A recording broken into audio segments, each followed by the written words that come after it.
Hello बच्चों, स्वागत है आप सभी का स्टडी 24 विवेक पे। तो मैं विवेक वर्मा आप लोगों को आज पढ़ाऊंगा हिस्ट्री का बहुत ही इंपॉर्टेंट टॉपिक मुगल शासक। मैंने प्रीवियस वीडियो में बताया था आप लोगों को कि हुमायूं जो मुगल वंश का शासक था, तो उसकी मृत्यु के बाद उसका बेटा अकबर मुगल वंश की गद्दी पे बैठा। ठीक है, कौन बैठा? तो अकबर बैठा मुगल वंश की गद्दी पे। तो अकबर के बारे में जानते हैं कि अकबर का जन्म बच्चों कब हुआ था? तो 1542 में हुआ था। किसके बारे में पढ़ने वाले हम लोग इस वीडियो में? तो अकबर के बारे में। अकबर जो कि क्या था, ये मुगल वंश का तीसरा शासक था। पहला शासक कौन था? तो बाबर था। दूसरा उसका बेटा कौन था? हुमायूं। और तीसरा हुमायूं का बेटा कौन था? अकबर। ठीक है, तो अकबर मुगल वंश का तीसरा शासक था। और अकबर का जन्म कब हुआ था? तो 1542 को हुआ था, अमरकोट में, राणा वीर साल के महल में। ठीक है, कहाँ हुआ था जन्म? इसका जन्म स्थान कहाँ है? तो अमरकोट। अकबर के पिता का नाम क्या है? तो अकबर के पिता का नाम बच्चों हुमायूं। अकबर की माता का नाम नवाब क्या था बच्चों? नवाब हमीदा बानो बेगम। नवाब हमीदा बानो बेगम। माता का नाम नवाब हमीदा बानो बेगम। बानो बेगम ये अकबर की माता का नाम था। ठीक है बच्चों, तो अकबर का जन्म कहाँ हुआ था? तो हुआ था अमरकोट में। कब हुआ था? 1542 में। 1542 में जन्म हुआ था। पिता का नाम हुमायूं एंड माता का नाम नवाब हमीदा बानो बेगम। ठीक है, तो ये अकबर का जन्म स्थान, उसके माता पिता का नाम। हुमायूं की मौत सुनकर, कि हुमायूं की जब मृत्यु हुई, तो हुमायूं की मौत को सुनकर बैरम खान ने गुरदासपुर के निकट, कहा? कलानौर में।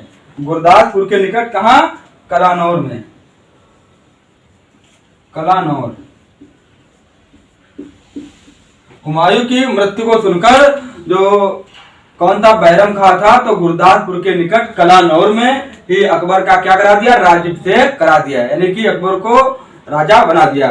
ठीक है, तो जो अकबर का राज्याभिषेक हुआ, तो अकबर की उम्र कितनी थी? लगभग 13 वर्ष 4 महीने की। ठीक है, 13 वर्ष 4 महीने, यानी 13 वर्ष 4 महीने की उम्र में ही अकबर क्या बन गया? राजा बन गया। ठीक है, अकबर राजा बन गया। ठीक है, तो अकबर एक ऐसा शासक था जो हिंदू और मुस्लिम दोनों समाजों का प्रिय था, यानी कि दोनों से प्यार व्यवहार सबका था। ठीक है, किसका? अकबर का। अकबर एक ऐसा शासक था जो हिंदू मुस्लिम को एक करना चाहता था, यानी कि दोनों के बीच मतभेद को खत्म करना चाहता था। तो इसीलिए इसने क्या क्या? दीने इलाही का क्या क्या? दीने इलाही नामक धर्म की स्थापना की। ठीक है, हिंदू मुस्लिम के बीच जो दूरियां थी उसको कम करने के लिए दीने इलाही नामक धर्म की स्थापना की। दीने इलाही नामक धर्म की स्थापना की। दीने इलाही एग्जाम में पूछा जाता है अक्सर कि दीने इलाही नामक धर्म की स्थापना किसने की? तो अकबर ने ही की। ठीक है, किस लिए? हिंदू और मुस्लिम के बीच की जो दूरियां थी उनको कम करने के लिए। तो अकबर हिंदुओं पे जो लगने वाला कर था, कौन था? जजिया कर, इसको भी समाप्त किया। कौन सा कर? जजिया कर, यानी कि हिंदुओं पे लगने वाला जो जजिया कर था, कौन सा कर? जजिया कर। हिंदुओं पे लगने वाला जजिया कर, इसको भी अकबर ने समाप्त किया। जजिया कर क्या था कि मुस्लिम बाहुल्य क्षेत्र में जो हिंदू रहते थे, तो उनको कर या टैक्स के रूप में कुछ धन पे करना होता था। उसी कर को क्या कहते थे? जजिया कर कहते थे। ठीक है, तो जजिया कर की शुरुआत किसने की थी? ये भी एग्जाम में पूछा जाता है। तो किसने की थी? मोहम्मद बिन कासिम ने। मोहम्मद बिन कासिम ने जजिया कर की शुरुआत की थी। ठीक है बच्चों, तो मोहम्मद बिन कासिम ने जजिया कर की शुरुआत की थी। बच्चों नेक्स्ट पॉइंट देखते हैं कि अकबर ने 1562 में दास प्रथा पर रोक लगाई। कब लगाई दास प्रथा पर रोक? तो 1562 में। ये इंपॉर्टेंट पॉइंट है, ऐसे जो एग्जाम में अक्सर पूछे जाने वाले क्वेश्चन बनते हैं। 1562 में दास प्रथा पर रोक लगाई। किस पे? दास प्रथा पे। दास प्रथा पे एग्जाम में पूछ लिया जाता है सीधा सीधा क्वेश्चन कि दास प्रथा पर रोक किसने लगाई? तो अकबर ने लगाई। ठीक है, 1571 में अकबर अपनी राजधानी जो दिल्ली थी उसको बदलकर फतेहपुर सीकरी कर दिया। क्या कर दिया? फतेहपुर सीकरी, यानी दिल्ली थी पहले राजधानी, तो 1571 में इसने दिल्ली से क्या कर दिया? फतेहपुर सीकरी।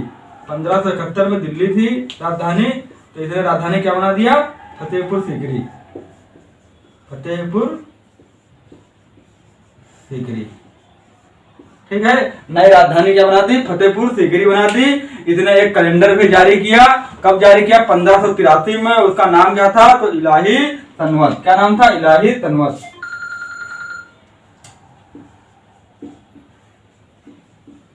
इलाही तनवत। ये कैलेंडर कितना जारी किया था? तो ये अकबर ने कैलेंडर जारी किया था। कब किया था? 1583 में, यानी कि 1583 में।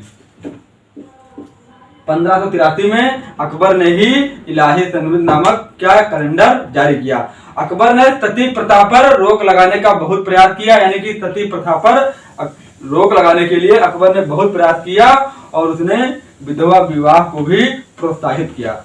कि जो सती प्रथा था इसको बंद करने के लिए अकबर बहुत प्रयास किया और जो विधवा विवाह था इसको भी क्या क्या प्रोत्साहित किया। और लड़कियों की जो विवाह की न्यूनतम आयु थी, कितनी थी उस समय? 16 वर्ष थी, तो इसको घटा करके क्या कर दिया इसने? 14 वर्ष कर दिया। ठीक है, 16 वर्ष से 14 वर्ष क्या कर दिया? लड़कियों की विवाह आयु सीमा। ठीक है, तो 1575 ईस्वी में सीकरी में इबादत खाने की स्थापना की। कब की? तो 1575 ईस्वी में। 1575 में क्या किया? 1575 ईस्वी में क्या किया इसने? कि सीकरी में इबादत खाने की स्थापना की। ठीक है, कब की? तो 1575 में। अकबर ने फतेहपुर सीकरी में बुलंद दरवाजा भी बनवाया। क्या बनवाया? बुलंद दरवाजा। एग्जाम में पूछ लिया जाता है कि बुलंद दरवाजा किसने बनवाया? तो अकबर ने बनवाया। और कहाँ बनवाया? फतेहपुर सीकरी में। बुलंद दरवाजा, बुलंद दरवाजा। ठीक है, तो बुलंद दरवाजा का निर्माण भी अकबर ने करवाया। और कहाँ पे? तो फतेहपुर सीकरी में। अब देखते हैं कि अकबर के द्वारा लड़े गए कुछ प्रमुख युद्ध। तो अकबर का पहला प्रमुख युद्ध कौन सा है? तो पानीपत का द्वितीय युद्ध। कब लड़ा गया? 1556 में। पानीपत का द्वितीय युद्ध कब लड़ा गया? 1556 में। किसके बीच? अकबर और हेमू के बीच। किसके बीच? अकबर और हेमू के बीच। अकबर और हेमू के बीच लड़ा गया पानीपत का द्वितीय युद्ध। पानीपत का द्वितीय युद्ध।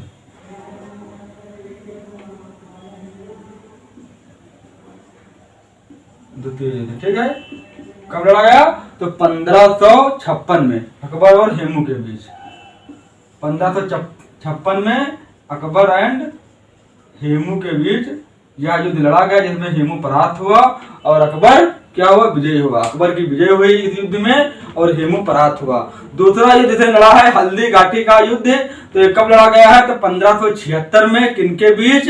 अकबर और महाराणा प्रताप के बीच। किसके बीच? अकबर और महाराणा प्रताप के बीच। एग्जाम में पूछने वाला अक्सर क्वेश्चन है कि हल्दी घाटी का युद्ध कब हुआ? तो आप लोग बताएंगे कि 1576 में। किनके बीच हुआ है? तो महाराणा प्रताप और अकबर के बीच। किसके बीच? महाराणा प्रताप और अकबर के बीच। महाराणा प्रताप एंड अकबर के बीच कौन सा युद्ध हुआ? तो हल्दी घाटी का युद्ध।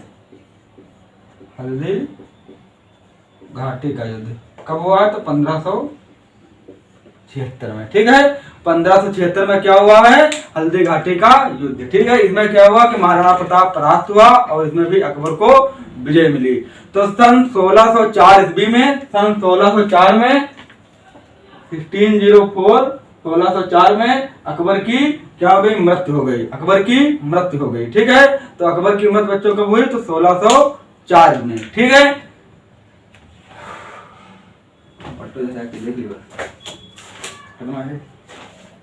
कंफर्म है ना? क्या नाम है? दो और बनाएंगे आपको खड़े होना पड़ेगा।